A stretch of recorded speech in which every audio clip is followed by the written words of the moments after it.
An interesting thing actually of that time, you know, being a survival instructor myself, I always like the old research that's available that's been done previously, and for years I've been championing a book on water sourcing in the desert. Mm-hmm. And I would say, the guy's name, you know, Brian Kavanagh. Yeah, Bushy Kavanagh. And it was only a few months back that I found this really old clipping out of the Canberra paper. Oh, yeah. And down on the bottom left, it says here, he also walked the Kokoda Trail, travelled to blah, blah, blah, and with his army counterpart, Les Hiddins, lived with Aborigines on the sea coast of Arnhem Land. We did a trip around Melville Island. Yep. And Bushy organised that. We were there for a week or two or something like that, you know. Okay. But it wasn't, that's sort of overstating it a little bit. Yeah. He came to me after I got the Defence Fellowship and he said, I'm no good at doing this. How do you do it? You know. And he said, what was your proposal like that you put up? And I think I had a copy of it there and I showed him that and I think he virtually copied it word for word, you know. And he got one too, you know. yeah. He got one the next year. 80, yeah, that's right. 82. Yeah. Yeah, it's a really, really good resource book, actually. I've been trying to get it for years, but very, very hard to get. Every time I order it, it's like $150 US or something, because it's out of print, but no one's got it. So, yeah. I'll tell you, if there's anyone out there with a copy of that book, it's a really, really, really good book. Yeah. I'm surprised that there's something else in here which says about the transpiration, how it wasn't very well known in those days. That was the most. I really find that interesting because obviously being, you know, much younger, all my teaching has always been transpiration. It's just one of those things where I think every school that teaches survival in the world teaches transpiration. Yeah.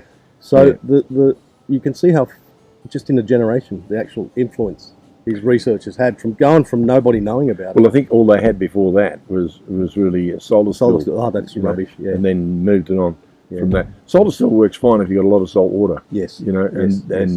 or a lot of urine. Yeah, that's what we teach, because people have, a lot of our clients have seen it in a book, and I'll say, listen, unless there's moisture in the ground, you're not going to get blood out of a stone. That's right. Okay, so don't do it unless like urine or salt water or even brackish water, then you're down to the water level. It's a water purification method, really. You know, it doesn't manufacture water. Like a lot of those things in manuals, it's, you know, they could be not very good to do or even completely wrong, but it's all passed on still to this day. Yeah, that's right. You know, which is a shame. The publishers should realise there's a few things that should change.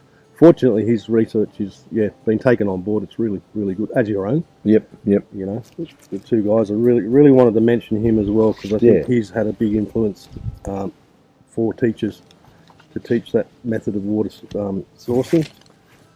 Going back to your scout days in Vietnam, if you don't mind me asking, because I'm very interested in the topic.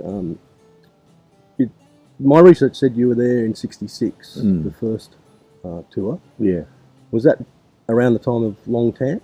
I was after Long Tan. Okay. Long Tan was in August. I arrived in country 2 months later. Or was it 3? Beginning of December. Yeah. So you would have been in Nui Dat too. Yeah. I was at Nui Dat, all right. Yeah. So you just missed it. Yeah, Long Tan. Lucky you. We made up for it in the future. And in fact, I ended up serving in one of the platoons that were, in fact, involved in Long Tan, not in Delta Company, but in A Company, which went in support of Delta Company. Yeah. There's a new movie out, just come out, actually. Yes, I've heard. Yeah, very good. Yeah, I recommend seeing it. And I've served with a lot of people who were at Long Tan, people like Bob Buick and Frank Alcorta and quite a few others, you know. Really? Oh, yeah. You served with Bob? Yeah. He's made a few documentaries. I was just watching the other. Well, I had him as a platoon sergeant when I was a second lieutenant, you know. Yeah. And he never knew at that stage. You should talk to him.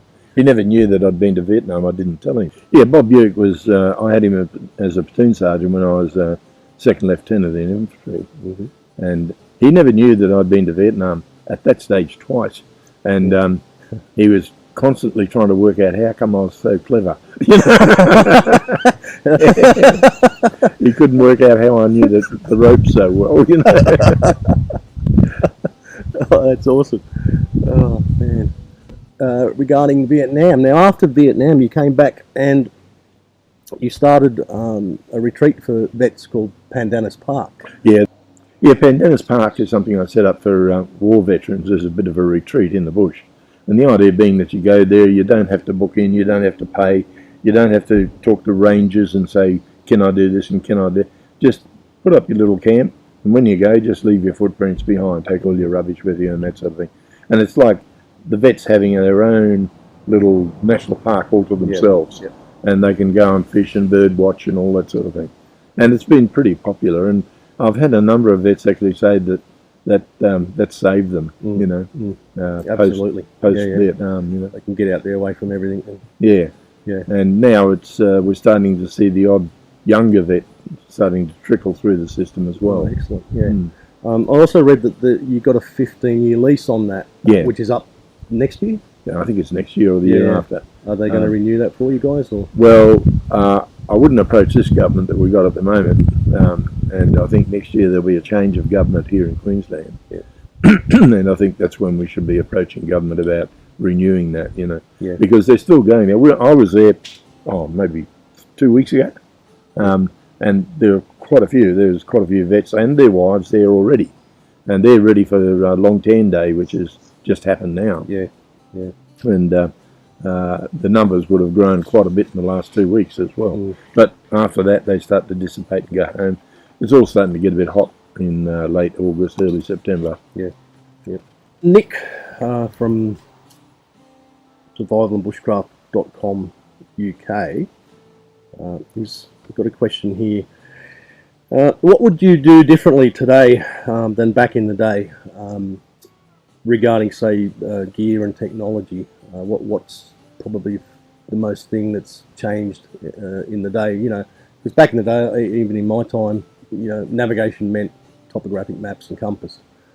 Today we've got, you know, completely different devices. So if you're going to give people advice to, especially ones going out in the middle of nowhere, gear to take. Oh, look, these days with the technology we've got, you're obviously looking at GPS and one that can just slip in your pocket, and they you know, only $100 or $2 or whatever.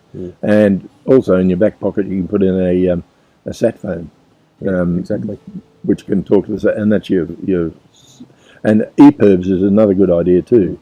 EPIRBs is something you switch it on and it lets out a signal and gets picked up in Canberra via satellite, and they know exactly where you are and who you are, because each EPIRB is registered to a individual. Yeah.